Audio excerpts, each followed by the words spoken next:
Bonjour à tous et bienvenue dans cette nouvelle vidéo. Alors aujourd'hui nous allons aller voir une espèce que j'adore, c'est la Camponotus consobrinus. Alors pourquoi je l'adore? Parce que c'est une espèce qui est vraiment très grosse et avec des couleurs orange, et sachant que ma couleur préférée c'est le orange, forcément la consobrinus c'est un petit peu mon coup de cœur. Alors quoi dire sur cette espèce? Donc c'est une espèce qui nous provient d'Australie, donc la diapose est inversée. Certains ont réussi à les régler sur des diaposes endémiques. Moi personnellement je les ai laissés sur de la diapose australienne, tout simplement parce que la mienne elle voulait pas du tout faire de diapose à la version endémique, donc je n'ai pas vraiment insisté. Donc depuis elle suit le rythme australien et l'été nous ne la verrons pas. Donc la Camponotus consobrinus c'est vraiment une espèce que j'adore. Ça se développe vraiment bien, hein, ça fait des gros cocons. Là vous voyez, il y en a vraiment pas mal. Par contre, c'est une espèce qui est vraiment très calme, hein. Ça n'a pas peur de grand chose, hein. Vous pouvez lui mettre de la lumière, du bruit, etc. Ah, c'est vraiment pas une espèce peureuse, ça court pas dans tous les sens, c'est vraiment très calme. C'est pas une espèce qui va vous envahir l'ADC, pas du tout. Vous voyez là, l'ADC, il n'y a pas grand monde. Bon, peut-être parce que j'ai une aire de stagnation aussi, hein, voilà, parce que je voulais pas montrer.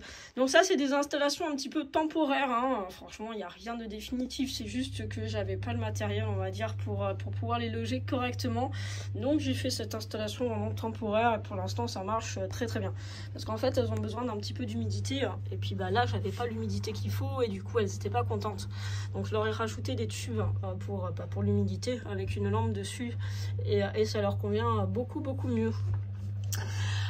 Donc on va passer un petit peu sur cette fameuse aire de stagnation, hein, comme je l'appelle. Donc voilà, bon c'est temporaire parce qu'après prochainement il y aura des nids, hein, il y aura des gros nids, donc elles stagneront dans le nid, hein, j'ai envie de vous dire, ou je ferai peut-être encore des aires de stagnation, sûrement, on verra bien. Donc voilà, donc là on va peut-être pouvoir les voir un petit peu mieux. De la Camponotus consobrinus, c'est tellement beau. Alors là vous voyez il y a eu des naissances, hein, toutes les petites que vous voyez super claires là, comme celle-ci, là, tout ça en fait c'est des nouveau-nés. Donc elles sont venues se mettre ici dans cet ADC de stagnation, mais qu'elles l'ont pris aussi pour un nid, vu que c'est totalement fermé. Vous voyez, c'est pas une espèce stressée, hein. Franchement il n'y a pas de souci. Alors là j'ai mis un petit tapis en dessous, là on le voit pas, mais il chauffe à 26 degrés. Je le mets pas plus parce que le réel nid où elle chauffe le couvain il est ici. Là c'est vraiment voilà pour leur faire un point de chaleur parce qu'il fait pas très chaud dans le garage. Mais voilà, le but c'est pas de chauffer à 30 degrés, hein, loin de là, hein, c'est juste pour faire un petit point chaud. Donc le tapis, voilà, il est dans la zone qui est là, et puis là il n'y a pas de tapis. Donc après elles choisissent où elles se mettent, puis vous voyez du coup là elles se sont pas mis sur le tapis, hein. Il y a vraiment que elles qui ont voulu s'y mettre. Donc après elles choisissent un petit peu où elles se mettent. Puis en plus je vois le tapis passe comme ça en fait. Là il est comme ça. Donc toute cette zone là n'est pas chauffée. Donc après voilà, elles choisissent vraiment ce qu'elles veulent.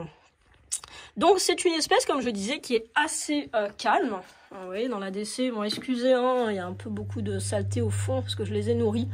C'est vraiment très vorace, ça mange énormément par contre de protéines et de liquides sucrés, hein. Ah, je les nourris à bloc, hein. Vraiment à bloc elles sont nourries. Ça mange énormément. Et voilà. Alors, regardez, il y a un beau gros major là qui est ici, il n'y a plus d'eau dans l'abreuvoir, il faut que je remette. Parce que là je vois qu'elle cherche. Donc je vais le re-remplir. Donc on va passer un petit peu ici, si je vous donne pas trop mal à la tête. Hop, on va enlever la petite poussière. Donc les Camponotus consobrinus, c'est vraiment une chouette espèce. Pour ceux qui aiment en tout cas les fourmis vraiment très grosses, je peux vous la conseiller. Par contre attention, c'est quand même, en tout cas chez moi, hein, les miennes sont vraiment très calmes, hein. Faut pas s'attendre à de l'action, hein. On n'est pas sur de la félin, hein. Vraiment, c'est vraiment très calme, hein. Voilà, c'est plutôt une espèce qui va avoir tendance à stagner que à courir dans tous les sens. Peut-être parce qu'elle n'est pas non plus très grosse. Je vous dirai ça dans les années à venir, comment ça va évoluer. Mais voilà, c'est pas, pour l'instant, c'est pas une espèce qui bouge, contrairement à de la félin. Si vous voulez, on peut aller voir la félin et vous allez voir la différence en fait. Allez, nous voici chez la Fela. Alors, vous voyez déjà dans la DC différence, je me suis à peine approchée, elle court déjà de partout, ça panique. Consobrinus, je m'approche. Ouais. On recommence. Fela. Oula, oulala, le stress. Le stress, il monte. Consobrinus.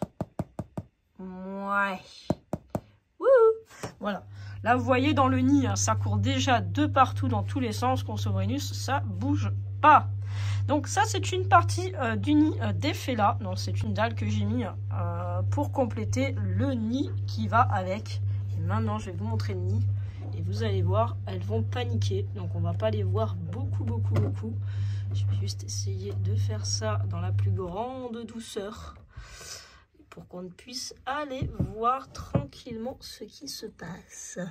Donc voilà les Fela. Donc c'est une colonie qui a 1 an, je crois. Donc ça se développe vraiment très bien.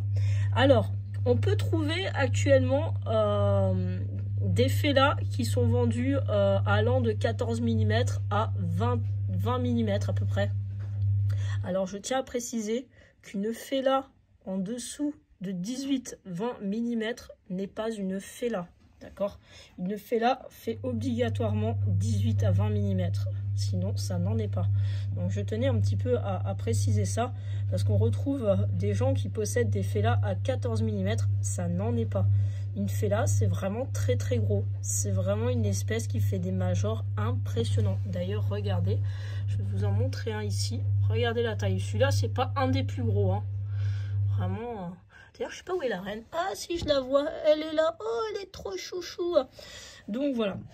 Ça, c'est donc pour vous montrer un petit peu les Fela. Donc, vous voyez, c'est déjà une espèce qui stresse un petit peu plus. C'est très actif. Ça mange énormément. Regardez la gueule du major qui est là. Vous voyez comme il a bien mangé celui-là. Je vous dis, il meurt pas de faim celui-là. Donc, voilà, ça mange énormément. Moi, je les élève dans des nids totalement secs. Donc il n'y a pas d'humidité, hein. Mais par contre le nid plexi, je sais qu'il génère de l'humidité parce qu'elle me ramène de l'eau de l'abreuvoir, ou alors en respirant ça fait de l'humidité. Donc là dedans il y en a, mais ce n'est pas moi qui la mets, en tout cas c'est vraiment les fourmis qui l'apportent. Et lui bah, il est totalement sec. Donc voilà, vraiment super sympa. Donc il y a vraiment pas mal de cocons à venir. Je vais les refermer parce qu'elles sont en stress et elles commencent à aller dans le nid en plexi. Donc là, j'ai mis un tapis. Alors attendez, je vais essayer de le rebloquer. Voilà. Donc là, j'ai mis un tapis, du coup, qui permet de faire le point chaud, on va dire. Et puis, il y a le nid en plexi qui, lui, il n'est pas du tout chauffé. Et voilà. Et là, on a la DC. J'en profite, alors je m'étouffe en même temps, j'en profite pour vous dire que je fabrique des abreuvoirs du coup pour fourmis qui sont adaptés aux très grosses espèces comme les Fela, les Thoracicus et Consobrinus. Donc voilà, je vous montre du coup un petit peu le genre d'abreuvoir pour ceux qui seraient intéressés. La vidéo va toucher à sa fin, j'espère qu'elle vous a plu. En tout cas, vous l'aurez bien compris, tout ça, encore une fois, ce n'est que des installations temporaires. Pour l'instant, la colonie, elle n'est pas non plus très grosse.